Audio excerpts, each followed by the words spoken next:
I'm gonna perform this entire video as one uncut take with no edits. If I make a mistake or forget my lines, we are just gonna keep it in.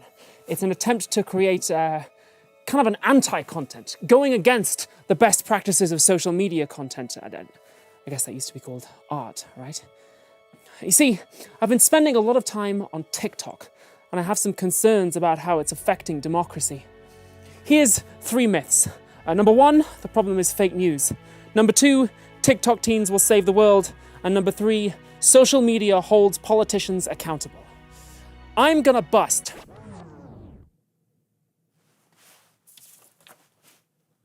These myths. In ye old days, if you wanted information about politics, there was one or maybe a few centralized outlets. But nowadays, anybody can pick up a smartphone and start contributing to the information environment. The result is a massive increase in the amount and diversity of information available. And on the one hand, that might be a good thing. Societies need a lot of information to function. Information like, how many swords do we have? How many barbarians are at the gate? How quickly can we make a lot more swords? That information is scattered through society in the heads of lots of different people. Democracy is one method of gathering and processing it. And in theory, liberal democracies with robust human rights protections should be better at solving problems than authoritarian regimes. Because if people can feed back information to the government in the form of elections and protests and free speech in the media and so on, then vital information can make its way up the chain and the government can act on it, in theory. Whereas dictators just end up surrounded by people who tell them the information they want to hear, which makes them pretty bad at actually running countries. So a big increase in the amount and diversity of information available, thanks to social media, could be a really good thing for democracy and maybe even good for us as individuals, because, it exposes us to all kinds of different points of view and so on. But on the other hand, a massive increase in the amount of information that citizens have to process is a little bit overwhelming. Completely overwhelming, actually. I'm exhausted. I'm depressed. I'm anxious. I'm wired all the time, and I can't sleep. I'm filled with a crushing sense of dread. It must be an election year. I need to touch grass.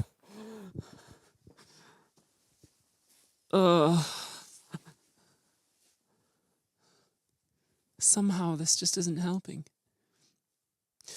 There are 2 possible responses to information overload.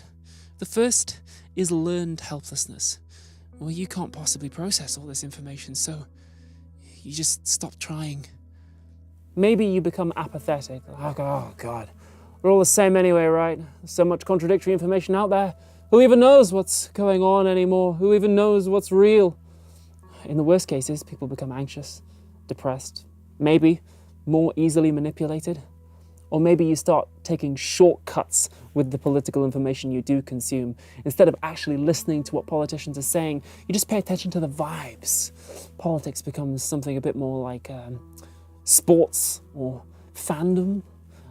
Like, have you seen that one TikTok of Tim Walz in a Runza? Man, I love that guy. Couldn't name a single one of his policies. I don't actually even know what a Runza is. But anyway, he seems like a real sweetheart. The other response to information overload is selective exposure. That's where you limit yourself to only consuming information that already fits your narrow worldview. We could call that filter bubbles or maybe echo chambers. In the 1990s, they called it cyber balkanization, which I think sounds a lot cooler, personally. We should have stuck with that. This response is really good for platforms themselves. If everybody's sorted into their nice little algorithmic niche, that makes it easier to hit us with targeted ads. And we love it. Posting nice, simple content that aligns with your niche gets you that sweet, sweet clout in the form of likes and shares. I mean, what do you get by posting challenging, nuanced content? I guess I wouldn't know. Selective exposure might contribute to political polarization and maybe an increase in authoritarian thinking, as people come to believe that discussion is impossible because everyone's living in wildly different versions of reality. Although, I should stress that from the research I've read, that remains an unproven theory. It's a thing some people worry might be happening. Unfortunately, both of these effects can be gamed by bad actors. Social media can be used to spread propaganda at speed and scale, especially now, thanks to AI. Part of the problem is fake news, but only part. Another tactic might be deliberately flooding the information space with a lot of contradictory information to push people into learned helplessness and selective exposure. For example, in 2017, a bunch of documents leaked from a government office in China, showing that the Chinese government regularly employs people to post on Chinese social media. By analysing the wording of the posts, researchers were able to estimate that the government writes approximately 448 million posts every year, which, wow! I mean, if you work for the Chinese government, leave a comment? Most of the posts were positive, and they almost never lied about anything. They usually spiked on national holidays or just after big events like riots and terrorist attacks. Anytime people might feel the need to get in the streets and protest, government posters would write about positive things that the government was doing, or maybe just factual things like there is an upcoming conference. The researchers hypothesized that the goal was to distract people and dilute negative sentiment, still playing on learned helplessness and selective exposure, but just through positivity. And that might seem very scary, like, oh my God, if you thought fake news was bad, it's only the tip of the iceberg. But there might actually be some cause for optimism here. Fake news is one possible part of illicit influence campaigns. That's where bad actors use social media to try and modify people's behavior. Illicit influence campaigns need assets, things like websites, fake social media profiles, tame influencers. They also need things like money and time and coordination, and those things are easier to go after than just lies. People are always going to post bullshit on the internet, and there's not really a whole lot that we can do about that, but we can target illicit influence campaigns at the source. Here's an example from very recent news. Conservative influencers Tim Pool, Dave Rubin, Lauren Southern, and Benny Johnson have all worked for the American production company Tenet Media. In a recent US federal indictment, Tenet's founders are accused of taking almost $10 million from the Russian government to create content that polarizes the American public and potentially subverts their election, deliberately pushing people into learned helplessness and selective exposure. Allegedly, the influencers themselves didn't even know their paychecks were coming from Putin. So here we have a real-life example of an illicit influence campaign. And fake news isn't the heart of the problem. Tim Pool and the rest post a lot of crap, but fact-checking them isn't going to make them stop because they're paid not to care. And their audience probably aren't going to stop watching and sharing that kind of content either, because they've selective exposed themselves into an online community that fulfills some psychological need for them, whether the information they're sharing is true or not. Like, it's social media, emphasis on the social. So probably better to tackle the campaign at its source, which is what the US government is trying to do. Fake news is not the heart of the problem here. And hey, that was our first myth, so we can go and cross it off the board. Man, it feels really good to bust.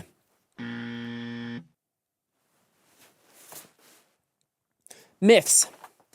And now on to our second. TikTok teens will save the world. Now, social media can effect some changes in society. Me Too started as a hashtag, and as a professional actor, I can tell you it has had some effects on the industry. It's a lot more common now to have an intimacy coordinator on set when shooting a sex scene, for instance, and that's good, you know, it's not nothing. Black Lives Matter started as a hashtag, and now it's an international movement in control of several $1 million worth of donations. It is possible to grow a movement online and also to fundraise from a wider group of people than you could in ye old days. Unfortunately, that also means that movements can quickly grow beyond their capacity to organize, which leads them to fizzle out or splinter. The more a movement is social media based, the less it has to answer tough questions about leadership and responsibility and delegation. Things that bind a movement together for the long run. An example might be Occupy Wall Street, which got a lot of people moving and in the streets, but didn't really stick the landing. It's easier than ever to join a social movement, but it's also easier than ever to drop out of one. And that in turn also means that it's easier for governments to just ignore large protest movements if they have a large social media component to them. I mean, yeah, you might get 250,000 people in the streets every Saturday, but as long as most of them are taking pictures of their funny signs and posting them online, they're not organising direct action. And if they are, you can always just arrest them. So, did we bust? I feel like we busted. Why don't we call this one a partial bust? And that leaves us with our third myth. Social media holds politicians accountable. Now, in the early 2010s, it was fashionable for people to say that Twitter might bring down authoritarian regimes, especially after Egyptian dictator Hosni Mubarak was ousted in the so-called Arab Spring. It was a series of popular revolts that happened in many countries that had a large social media component to it. Although these days, the idea that Twitter might be good for democracy is almost a little quaint. The new Egyptian leader was quickly replaced by a military dictatorship. China uses social media to control its population, as we saw, and Western elections are definitely vulnerable to illicit influence campaigns. You can use social media to do public humiliation. Oh, absolutely. No problemo. It's really, really good at that. You can bully politicians all day long. You can humiliate a billionaire so badly, he tanks his own businesses and gets clowned on by his own daughter. But that's not necessarily the same thing as accountability. In his book, The Unaccountability Machine, journalist Dan Davies says that accountability isn't actually a person-to-person thing at all. It's a function of the way organizations process information. As organizations become more complex, they develop ways of limiting the amount of information that flows through them, just to stop them from becoming overwhelmed by it. And that can result in outputs that no individual actually decided on because the relevant information never crossed anybody's desk. And so there might genuinely be nobody to hold accountable. An example could be Boeing. Nobody at Boeing decided to make shit planes. They wanted to cut costs, so they outsourced key jobs and they ignored whistleblowers, i.e., they dismantled the systems that feed back information to the top. The result is a system that makes planes, even though no individual actually decided to do that.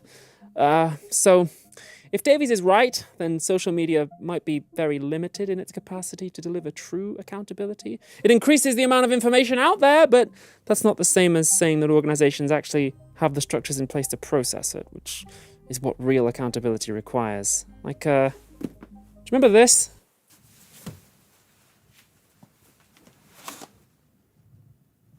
Yeah. Reluctantly, I have to bust.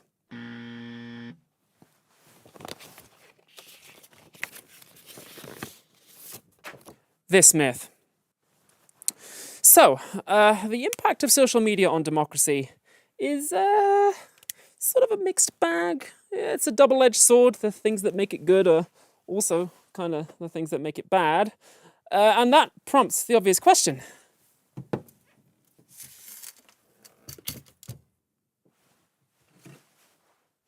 Now what? Well, I have an exciting solution for you. It's called middleware. It's not actually a solution. I'm setting something up here. I'm going to pull the rug out from under you in just a moment. Middleware is a layer of software that would go in the middle of social media platforms and their users to filter content. Right now, a lot of social media platforms do their content filtering in-house. That gives them a lot of power over what kind of information users see. Middleware would outsource that content filtering to third-party companies and allow users to choose between them the same way that you choose a browser. So for example, let's say you were a big-time conservative and you were really worried about big tech censoring conservative viewpoints online.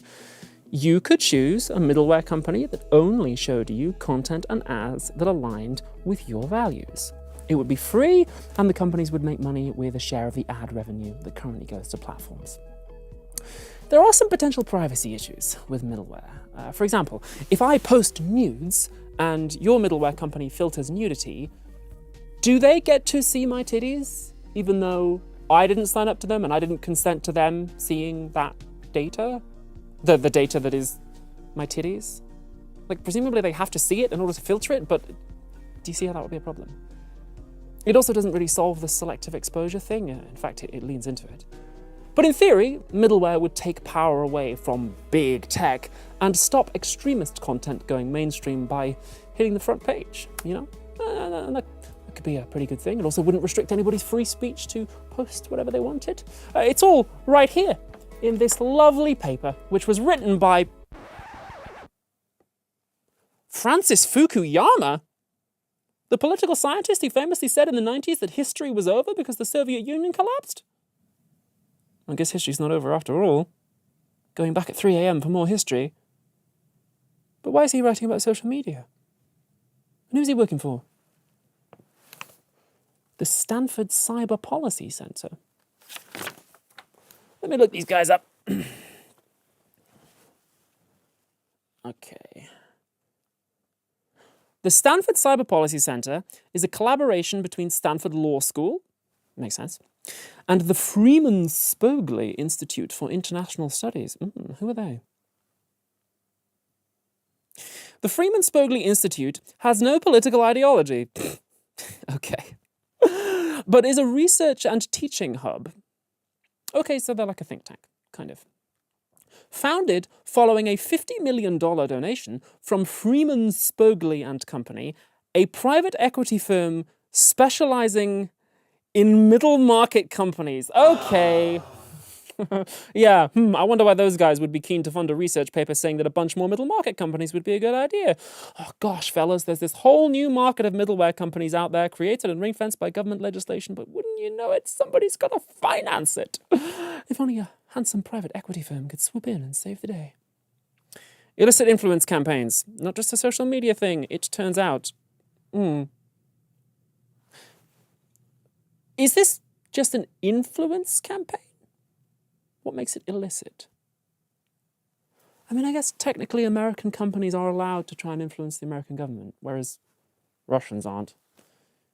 Is it only illicit when foreign countries do it? And who's Freeman Spogli? Sounds like an elderly Italian pasta maker. Oh, it's actually two guys. Bradford Freeman and Ronald Spogli. They're conservative businessmen. That's almost a bit disappointing, isn't it? But Ronald Spogli was made ambassador to Italy by his former college roommate, President George W. Bush. Okay. Okay. Too much information. Gotta focus. I gotta touch grass. Okay. Now, to be fair to the Frankenstein Gogglebox Institute, to the Frangipani Guggenheim, to be fair to Francis Fukuyama and all of his buddies, I'm sure that they are fine people and we can consider their ideas on the merits.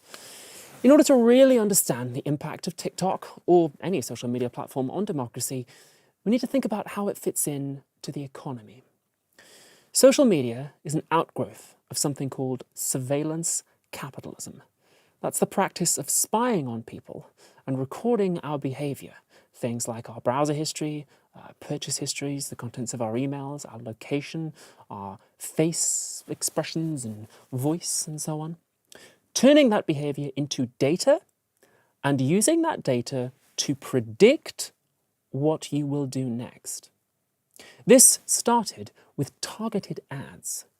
In the early 2000s, Google realized that all that data they were gathering by surveilling their users could be used to predict that you will buy a product if you are advertised to in the right way, thus making their predictions extremely valuable.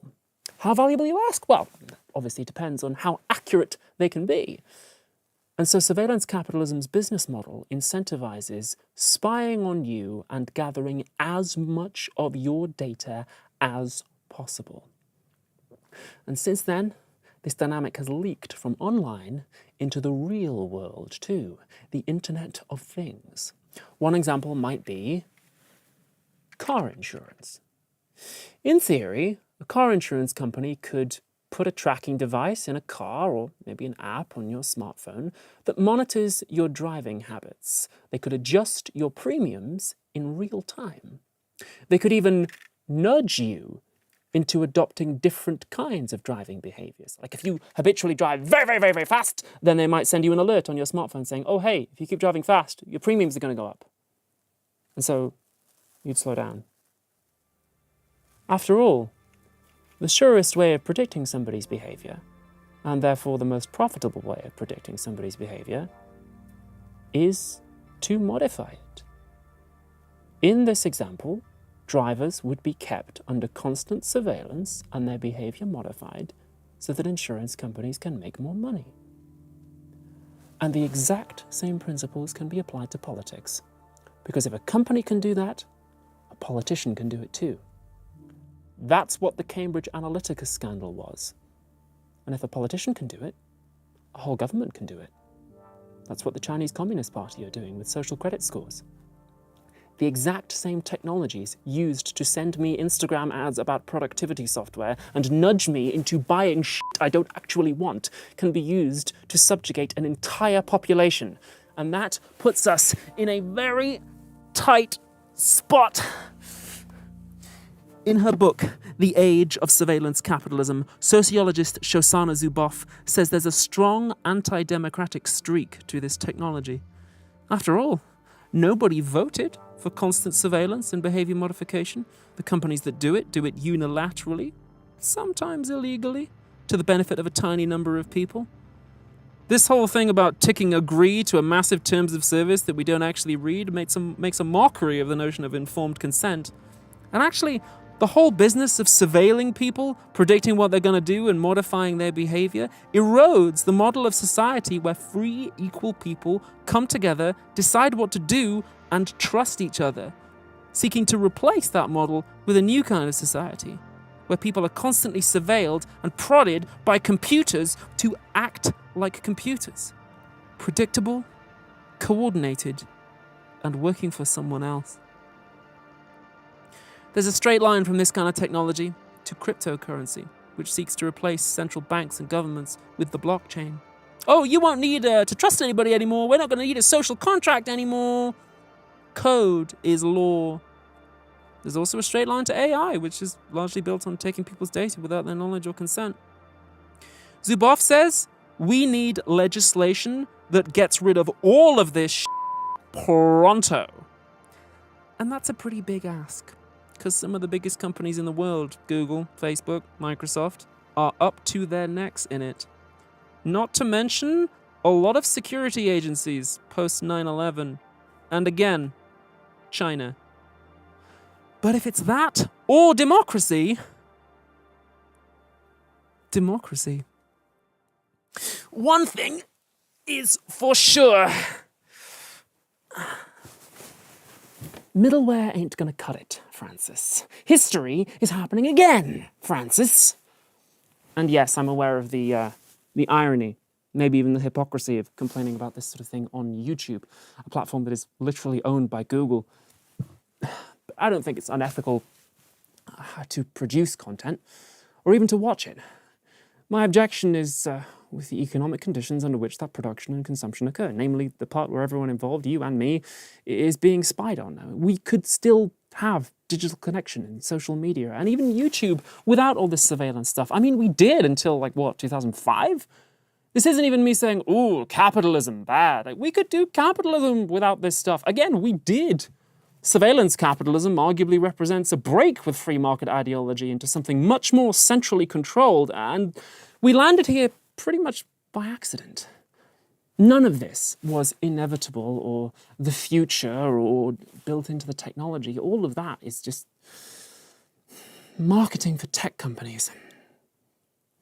So it's kind of annoying that the big discussions we keep defaulting to when it comes to social media are free speech and fake news, because we have much bigger fish to fry. TikTok, Facebook, smartphones, smart homes, digital assistants, e-books, face recognition, voice recognition, the Internet of Things, the Chinese Communist Party, predictive policing, most of the security state post 9/11, and Pokemon Go are all part of the same pattern now, wherein whole sections of the economy and government are an illicit influence campaign, which arguably runs counter to the deepest principles of democracy itself. Although, maybe that's not such a bad thing.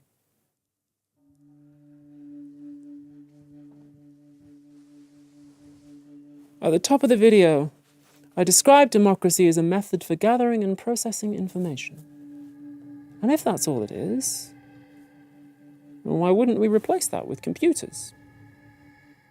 If we could know what everybody wants before they even know it themselves, even influence what they want, gather all the information that we need to solve the problems, then, why would we bother asking them?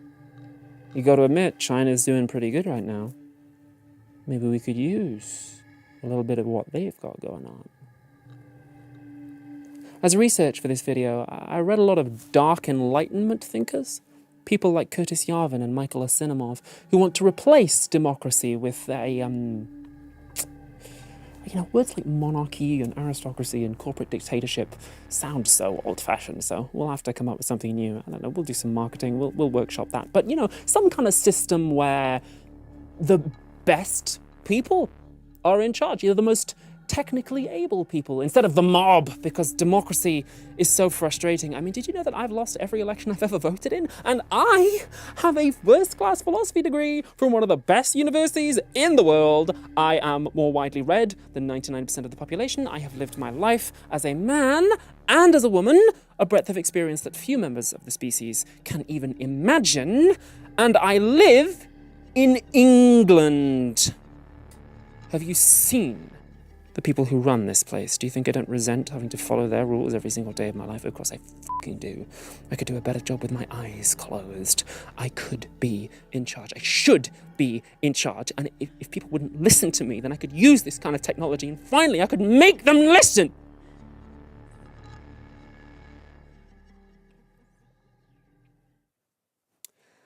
That kind of thinking is becoming more and more popular, especially in the tech world, the world of surveillance capitalism. People like Elon Musk and Peter Thiel, they're fishing in that pond.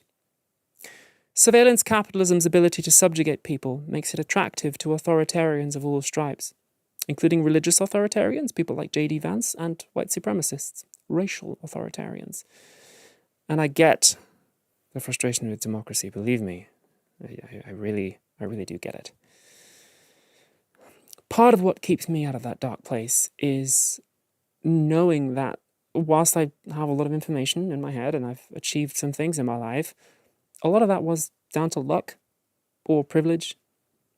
If I'd been hit by a car at 14 and I'd had to spend 2 years learning to walk again, then probably wouldn't have had time to study and get good grades and get into a good university. And I could be in an accident tomorrow. I could, damage my brain and lose it all. So having more information or resources or whatever doesn't mean that I have the right to tell anyone else what to do.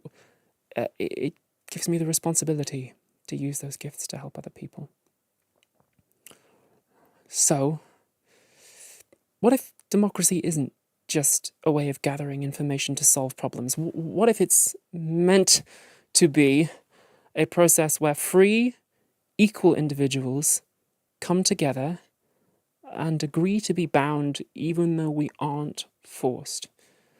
Maybe it's not a system for choosing the best leader or guaranteeing the best outcome, as maddening as that is sometimes, but maybe it's meant to be a system that has maximal respect for everyone's equal humanity. And in a world where people's humanity is all too often ignored or sidelined for war and profit, I think that we could do with more democracy, not less.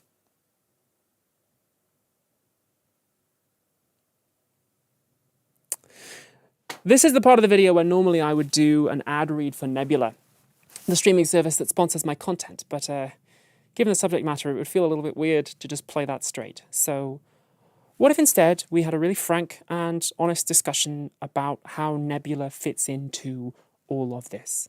And you can make up your own mind. Let's use it as a case study. And, well, I guess if I'm doing anti-content, I might as well do an anti-ad, right? So, first of all, I should explain what Nebula is, in case any of you haven't heard of it. It's a premium streaming service that I and a bunch of other creators co-own. There's about 200 creators on there at the moment, and on Nebula we put ad-free videos, bonus videos, early access videos, and also fully produced Nebula originals, like my play, The Prince. I wrote a fiction play that we staged in London a couple of years ago. We filmed it, and the film was on Nebula. Also, my movie, Dracula's Ex-Girlfriend, which I just wrote and acted in. That's just come out on Nebula too. Nebula doesn't run ads. Instead, they are funded by subscriptions, like any other streaming service. Now, I need to make sure I use absolutely precise wording here. So, here we go. When people sign up to Nebula using my link specifically, I get a cut of that subscription and they get a discount. Now, I say that to explain how the system works and also to highlight to you that I have a direct financial incentive to believe and to say that Nebula is good. So feel absolutely free to bear that in mind throughout the following. In general, Nebula try to minimize what data they do gather. If you're running a streaming service, you need people's payment information and also an email address. Like, it wouldn't work otherwise.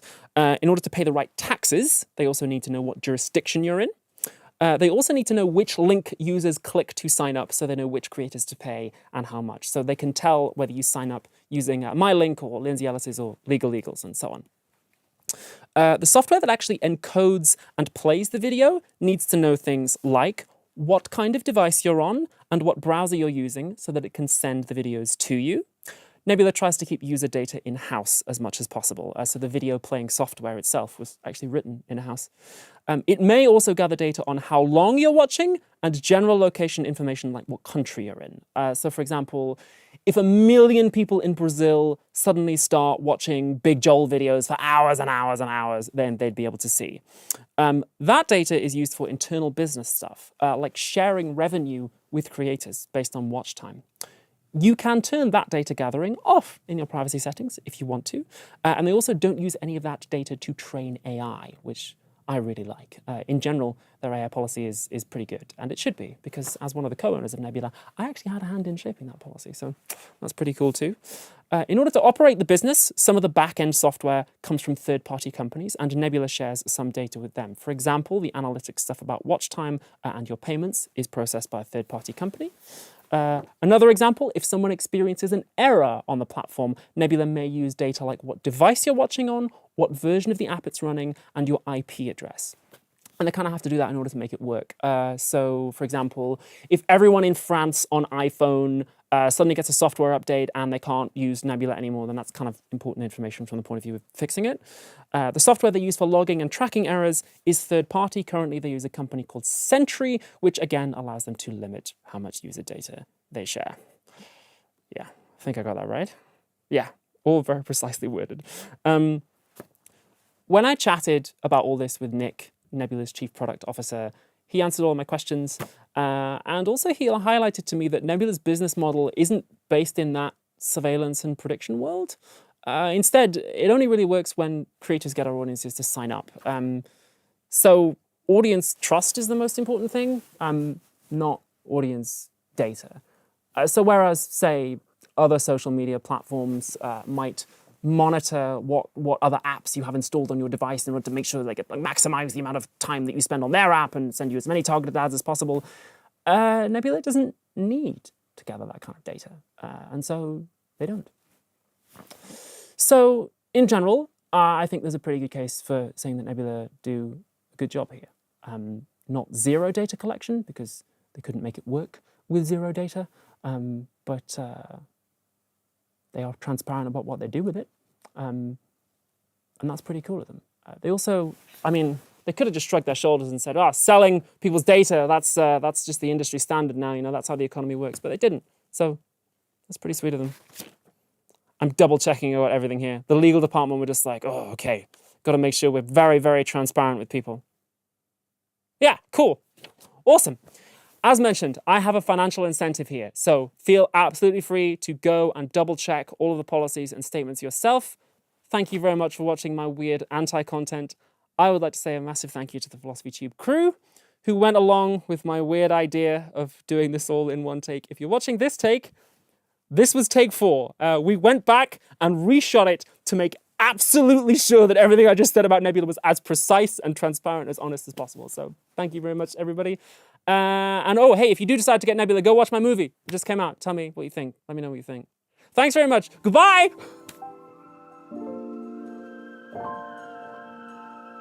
Okay, I think that's it. I think we got it. Can the devil show love? If it does, is it real? Do the angels fall? Is there more to the deal? I don't know. I don't know. Oh, I don't know. Oh, I don't know. I don't know. No, I don't know. I don't think that I can figure out where my mind is trying to go no more. No.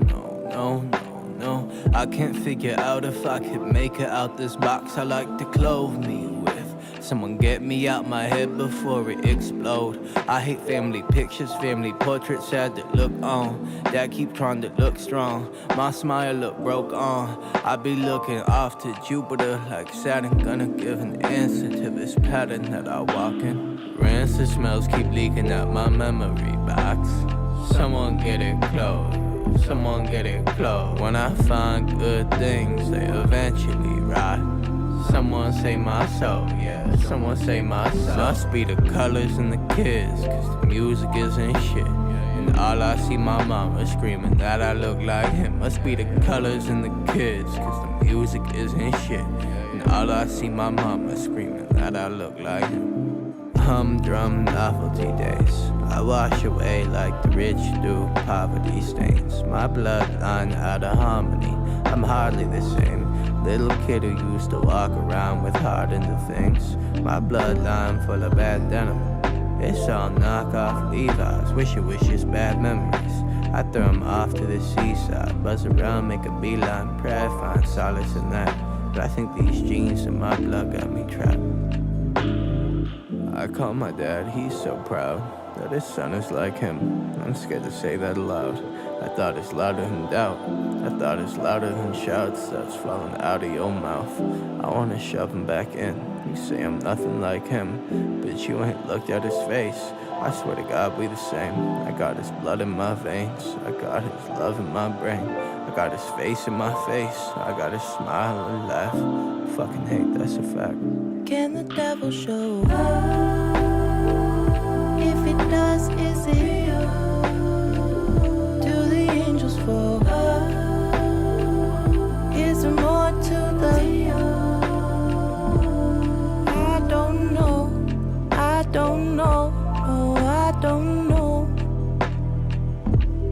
Oh, I don't know. I don't know. No, I don't know. Can the devil show it? If it does, is it real? Are the angels falling up? Is there something that can heal us? I don't know. I don't know. No, I don't know. No, I don't know. I don't know. No, I don't know. In her book, The Age of Surveillance Capitalism, sociologist Shoshana Zuboff, that's really difficult to say. In her book, The Age of Surveillance Capitalism, sociologist Shoshana Zuboff says, yes, nailed it.